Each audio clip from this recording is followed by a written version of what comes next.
2 दिवस झाले मंडळी आमच्याकडे धो-धो पाऊस पडतोय, त्यामुळे घरातली मंडळी सगळीच घरीच आहे आणि अशा वेळेस सगळ्यांना उत्सुकता लागते की नाश्त्याला मी काय बनवणार आहे.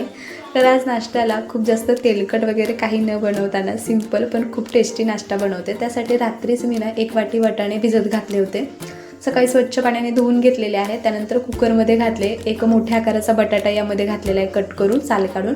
त्यानंतर एक छोट्या आकाराचा कांदा, एक छोट्या आकाराचा टोमॅटो यामध्ये स्वच्छ धुवून कट करून घातलेला आहे. 4 लसणाच्या पाकळ्या यामध्ये मी घातलेल्या आहेत आणि मस्त तिखट चटपटीत होण्यासाठी यामध्ये 2 हिरव्या मिरच्या घातलेल्या आहेत तोडून. काही पावडर मसाले पण आपण यामध्ये घालणार आहोत. आता इथं मी काही खडे मसाले घातले, ज्यामध्ये एक तमालपत्र, दालचिनीचा तुकडा, एक वेलची, लवंग, मिरी आणि यामध्ये पावडर मसाल्यामध्ये थोडीशी हळद घातलेली आहे. अर्धा चमचा यामध्ये मी लाल तिखट घातलेला आहे. त्यानंतर अर्धा चमचा धना पावडर घातलेली आहे.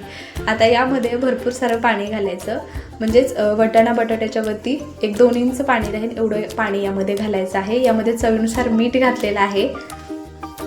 तर आज मस्त मी चमचमीत अशी रगडा भाजी बनवते गरमागरम पुरीसोबत किंवा गरम असे पाव वगैरे शेकून त्यासोबत सुद्धा खूप भारी लागते. एकदा ही रेसिपी तुम्ही घरी ट्राय करा, तुम्हाला खूप जास्त आवडेल. व्यवस्थित मिक्स करून घेतलं, त्यानंतर कुकरचं झाकण लावून घेतलेलं आहे. आता गॅस चालू करून घेतला आणि मोठ्या गॅसवर याच्या मी 4 शिट्ट्या करून घेतल्या होत्या. 4 शिट्ट्यामध्ये बटाटा व्यवस्थित शिजला जातो, बटाटा व्यवस्थित शिजला जातो. आता हे बघा, मस्त यामधलं प्रेशर पूर्णपणे निघून जाऊन द्यायचं आणि त्यानंतरच कुकरचं झाकण ओपन करायचं. म्हणजे जर वाटाणा थोडासा शिजायचा राहिला असेल तो देखील शिजून जातो. आपल्याला वाटाणा थोडासा जास्त शिजवून घ्यायचा आहे. आता यामध्ये मी जे खडे मसाले घातले होते ते मी काढून टाकत आहे, लवंग वगैरे. का तर माझ्याकडे लहान मुलं आहेत, त्यामुळे हे मी काढून टाकत आहे. हे बघा, नाहीतर काय होतं, मुलांच्या दाताखाली येतं ते, त्यामुळे हे सगळं मी काढून टाकलेलं आहे. आणि तमालपत्र जे आहे मी तसंच ठेवलं होतं.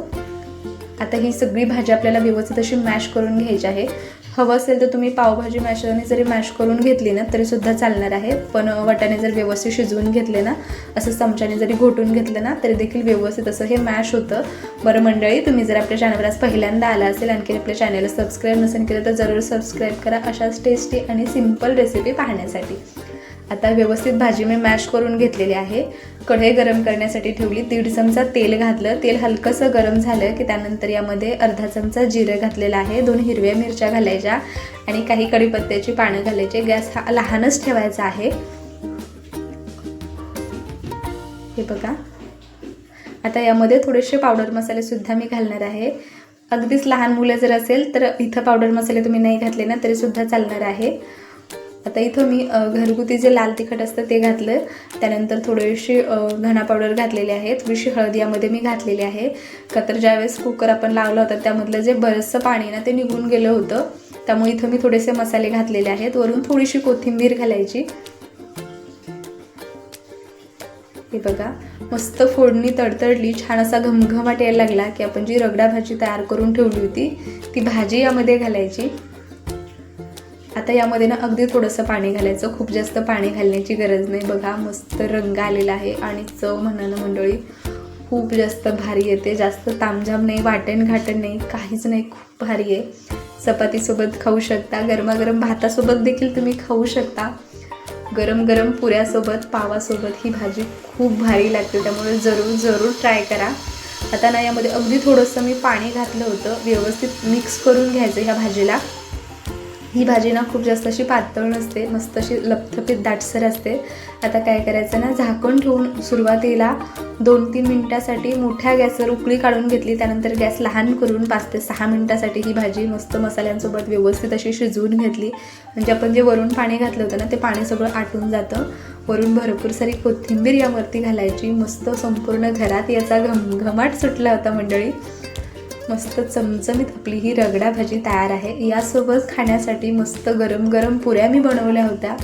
पुरीसोबत ही रगडा भाजी प्रचंड छान लागते, त्यामुळे जरूर ट्राय करा. हे बघा, रंग बघा मस्त आलेला आहे. मस्त इथं मी ताट वाढून घेत आहे. मंडळी, तुम्हाला जर पुरीची रेसिपी हवी असेल तर जरूर कमेंट करून सांगा. तुमच्यासाठी लवकरच मस्त मसाला पुरीची रेसिपी मी शेअर करेन. यामध्ये या पुऱ्यांमध्ये मी थोडंसं अजवाईन घातलं होतं, त्यामुळे चव आणखीच भारी लागत होती. आणि ह्या पुऱ्या ना एकदा बनवल्या ना की अर्ध्या ते पाऊण तास अशा टम्म फुगलेल्या राहतात. बघा सकाळच्या घाई गडबडीत देखील मस्त असा चमचमीत नाश्ता तयार झालेला आहे. मस्त पाऊस पडतोय त्यामुळे ही रेसिपी तुम्ही जरूर ट्राय करा. आणि पावसाळ्यामध्ये ना भाज्या देखील मिळत नाही, त्यावेळेस तुम्ही अशी ही चमचमीत भाजी बनवून खाऊ शकता. गरम गरम पुरी आणि त्यासोबत ही भाजी मस्त लागते. आणि माझ्या मुलाला प्रचंड ही भाजी प्रचंड आवडते, त्यामुळे ही भाजी मी नेहमी बनवत असते. तर चला मंडळी, मी भेटते पुन्हा अशाच एखाद्या मस्त रेसिपीमध्ये. तोपर्यंत बाय बाय.